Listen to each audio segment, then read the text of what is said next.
So tonight, will be the longest night, and the solstice falls in the middle of that night for you all, very early in the morning for me here in Vermont.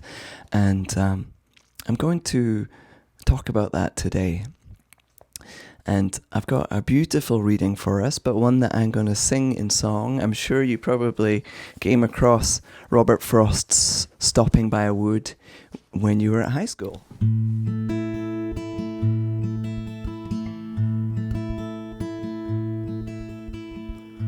Whose woods these are, I think I know. His house is in the village though. He will not see me stopping here to watch his woods fill up with snow. My little horse must think it queer to stop without a farmhouse near, between the woods and frozen lake on the darkest evening of the year. He gives his harness bells a shake to ask if there is some mistake. The only other sound's the sweep of easy wind on downy flake.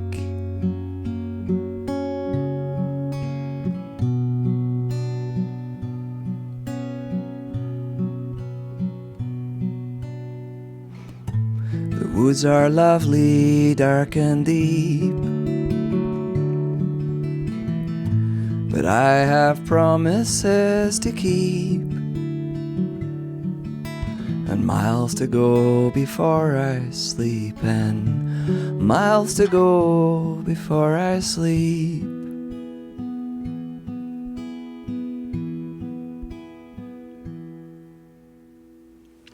Hidden in this beautiful New England poem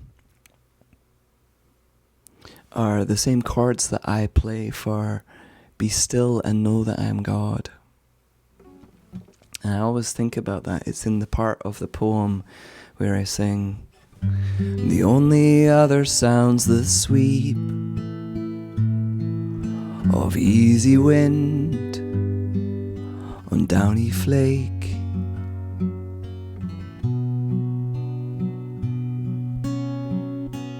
And it's very poignant for me that in the middle of this snowstorm is the Be Still lyric, the Be Still that we're going to go into now as a call and response. I'll sing the line and then you sing it back.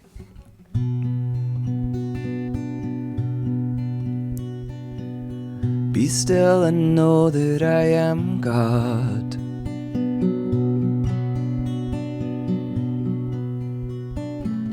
Be still and know that I am.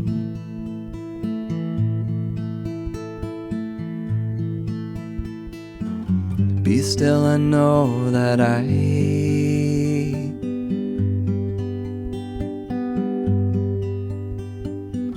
Be still and know that.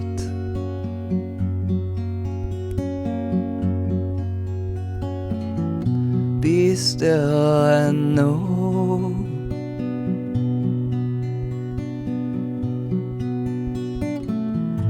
Be still and.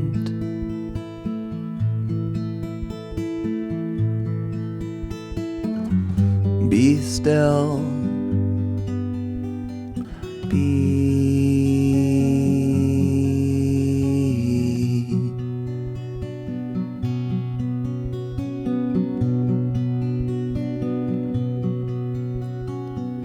Be still and know that I am love.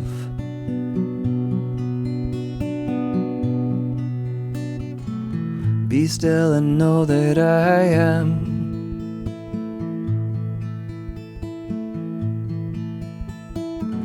Be still and know that I.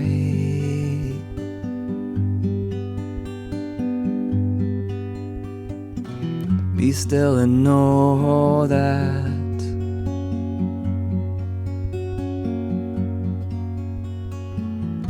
be still and know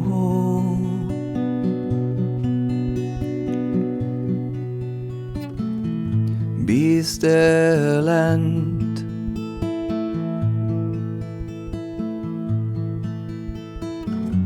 be still.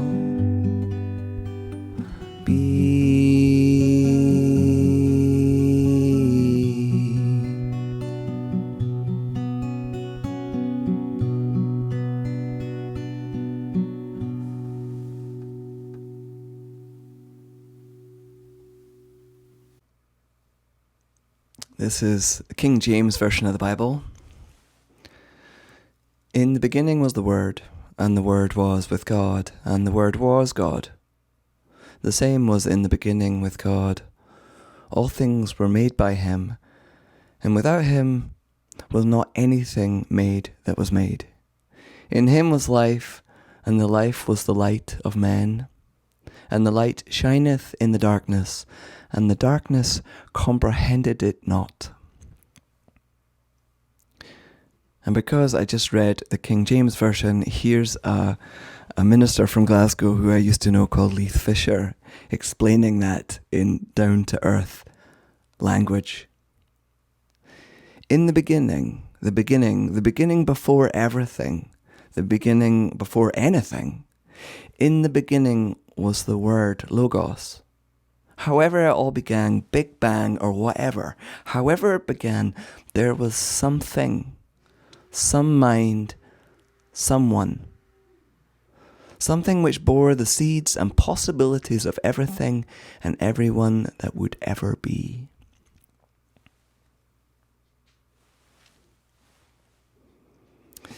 And solstice is a time of that sacred inner void, of going back to that holy darkness, now, here in 2020. There's a beautiful poem that was set to music. I think I've got this for you. It's the words of Galileo. Though my soul may set in darkness, it will rise in perfect light. I have loved the stars too fondly to be fearful of the night. Fearful of the night. Though my soul may set in darkness, it will rise in perfect light. I have loved the stars too fondly to be fearful of the night. Fearful of the night. Though my soul may set in darkness, it will rise in perfect light. I have loved the stars too fondly to be fearful of the night. Fearful of the night.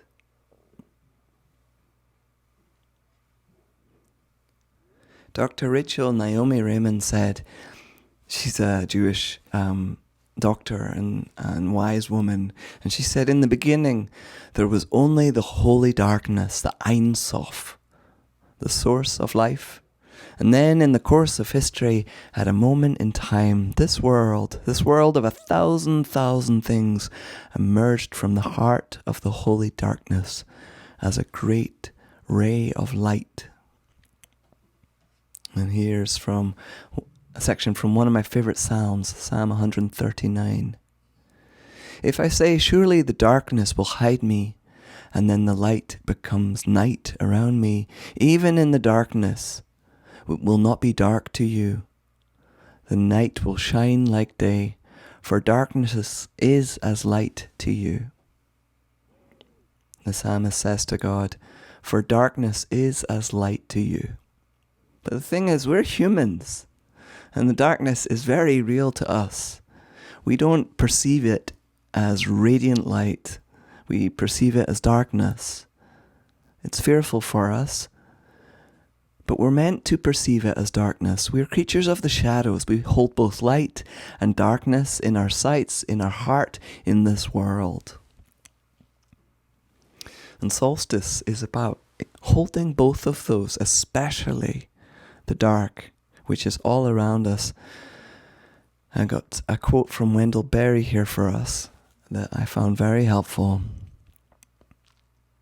To go into the dark with the light is to know the light. To know the dark, go without sight, and find that the dark too blooms and sings, and is travelled by dark feet and dark wings.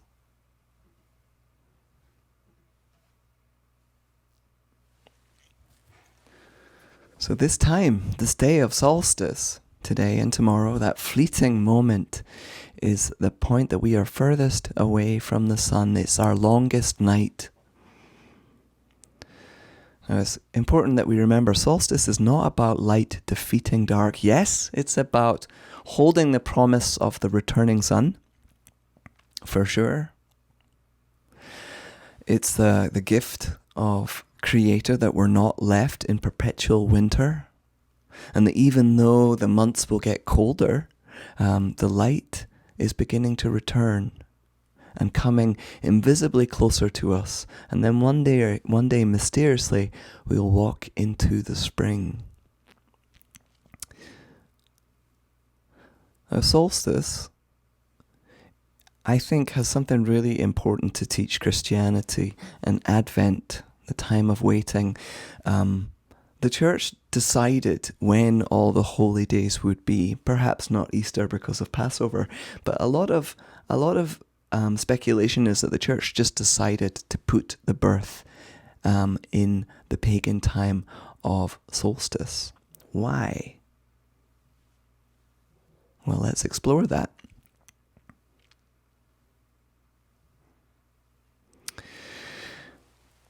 Here's the thing that I was saying before I started talking about Christian history, which is there's an aspect of Christianity that is extremely patriarchal and has lost a lot of its reverence for the darkness of the Ein Sof, the holy darkness, and entering the mystery. It's so focused on the light and the knowledge and the midsummer sun that it's missed some of the deep wisdom, or I think so anywhere.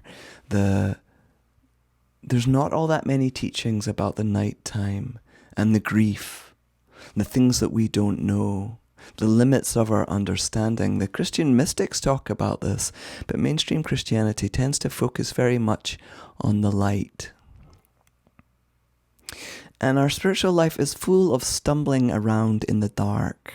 Now, we use scripture and the life of the saints to guide us as maps, but we spend a lot of time not knowing what God is or exactly how to be God's adult child. We see all the things that God has created, but God herself remains hidden in the darkness, in the unknowing. It's my own personal belief that we get closer to the heartbeat of God in the dark, in the winter, the holy darkness. A woman I once met who had extreme hearing loss told me that blindness cuts you off from things, but hearing loss cuts you off from people. And she talked to me about how difficult it was for her to feel people becoming more disconnected. And I think this is part of why a lot of the spiritual tradition talks about listening into the darkness or feeling our way in and not relying on what we already know and can see. Anne Lamott, the very wonderful and humorous modern-day writer, says the opposite of faith is not doubt, it's certainty. And certainty is missing the point entirely, she says. Faith includes noticing the mess, the emptiness, the discomfort, and letting it be there until some light returns. Faith also is about reaching deeply within. I love that. The opposite of faith is not doubt, but certainty. And it's a mystery. It is a mystery, so let's sing about that. That's my answer to everything, isn't it? Is when there's a mystery, let's sing. This is written by my friends, Richard and Trisha.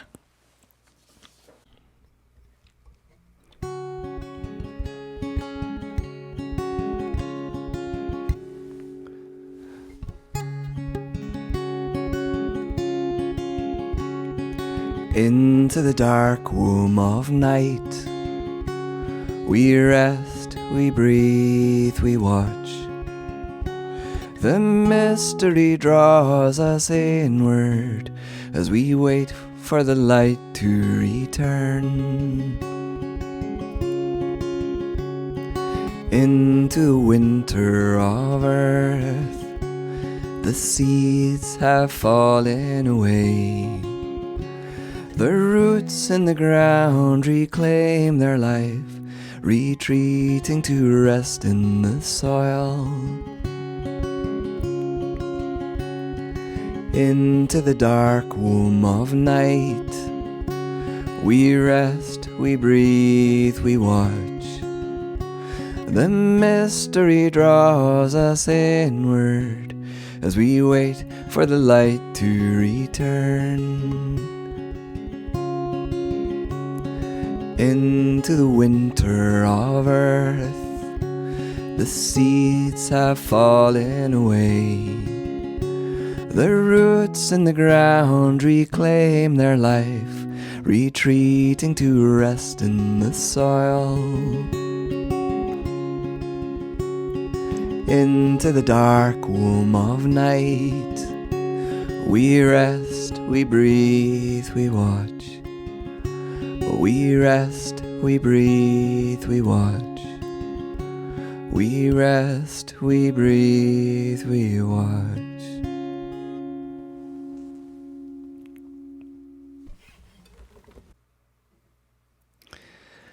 I'd like to tell you a story now about solstice and winter and a big epiphany I had.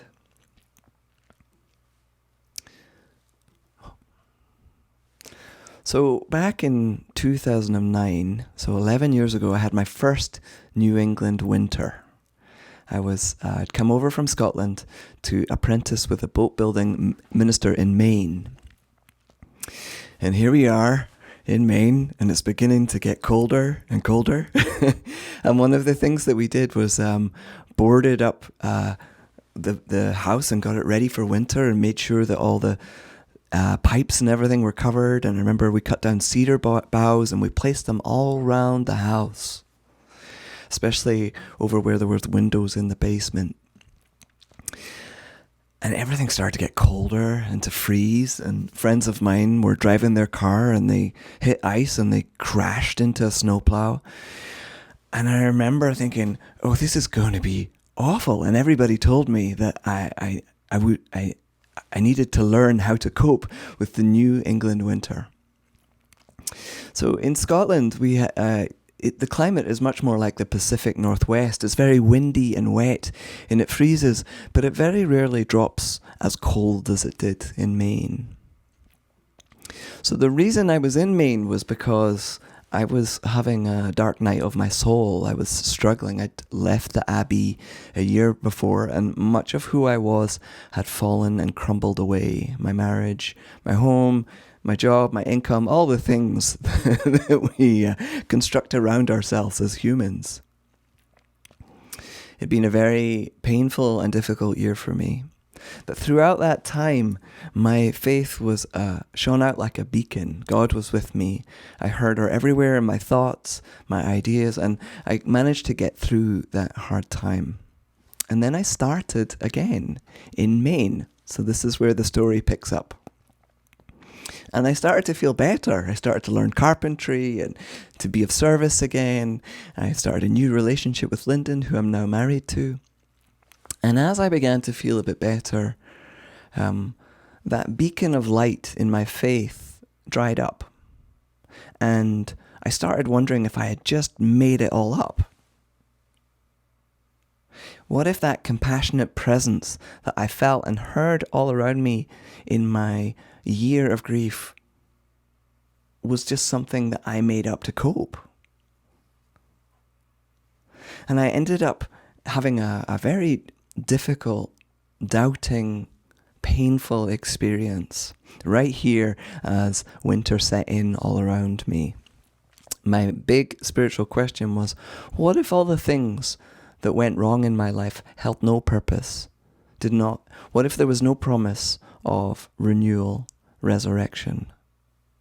What if all the cruelty and brokenness in the world just was, and God was not a God that looked upon it, but a cold, abstract force?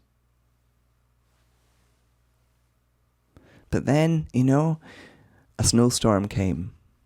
And it snowed and snowed, snow on snow on snow, and it piled up. And I was all alone in this basement of a house, an empty house, watching the lake freeze and the snow pile up. And I don't know if you've ever been out in deep snow, but it's an incredible gentle transformation of the world. The sound is different, everything is muffled.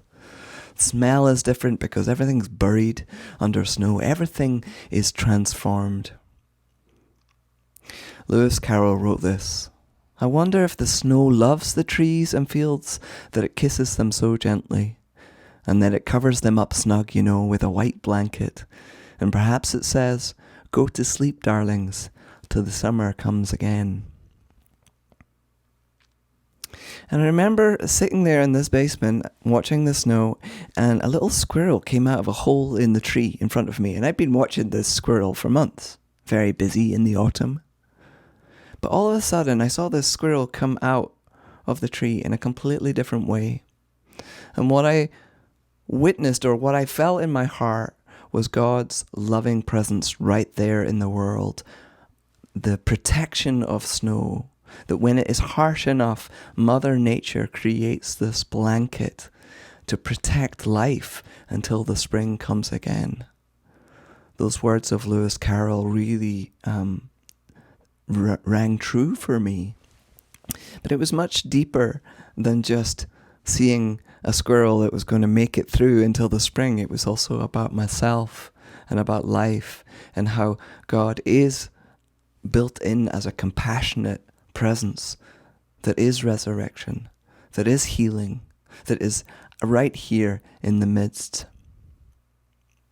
And that aha moment that happened in the snowstorm with the little squirrel popping its face out from the tree has never left me.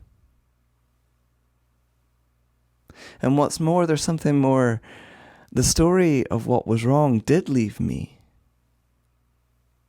But that feeling of not being alone in the world has never left. And I think this ties in with what Jung was getting at when he said, we don't become enlightened by imagining figures of light. We become enlightened by making the darkness conscious. We need to rest with the grief and the darkness and the not knowing, and then become conscious of that to begin to really understand where God is in our world. So Solstice isn't about light triumphing over dark. It's about holding both as sacred. And also it's about understanding that light needs the dark matter of the world if it's to shine and reveal anything. And we need the dark matter of our bodies and souls if we are to be fully human, which is what the Christian path is all about. I often look at newborn babies. I've never had a child of my own, so I'm quite fascinated by the fact that humans give birth and the next generation arrives. It's an absolute miracle. But I find myself looking at newborn babies, and they seem to spend a lot of time being bewildered and in pain.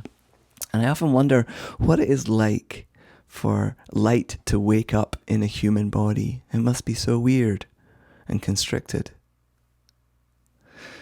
But over the years and decades, we get so used to our human condition that we forget the light of our souls. And we forget that these human suits are made up of Mother Earth herself, silently on loan to us until we don't need our human suit anymore.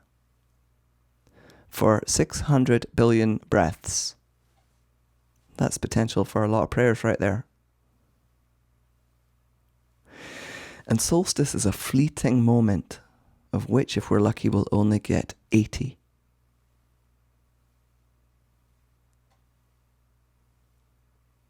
Welcoming the returning sun and the promise of the new year, knowing that we will get through this.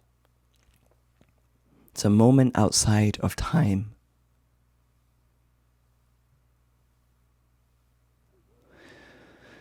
So I ask us in this precious, precious moment to honor the darkness as holy and not just wait for the spring, not just put ourselves down and look at the Christ light, but to realize the Christ light was born into human form, the dark, fertile soul of the human experience that's right here and all around us. Forgive me for being a little bit mystical and jumping from John to squirrels today, but this is a mystery.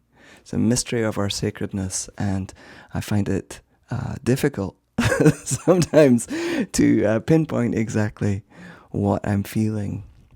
So I'm going to close with a poem by a woman called Stephanie Noble, and she's a UU person. So it's really a prayer disguised as a poem. This is called In Celebration of the Winter Solstice. She says, "Do not be afraid of the dark. Dark is the rich, fertile earth that cradles the seed, nourishing growth. Dark is the soft night that cradles us to rest. Only in darkness can stars shine across the vastness of space. Only in darkness is the moon's dance so clear. There is mystery woven into the dark, quiet hours. There is magic in the darkness. Do not be afraid. We are born of this magic. It fills our dreams that root, unravel, and reweave themselves in the shelter of the dark, deep night. The dark has its own hue, its own resonance, its own breath. It fills our soul, not with despair, but with promise. Dark is the gestation of our deep, knowing self. Dark is the cave where we rest and renew our soul.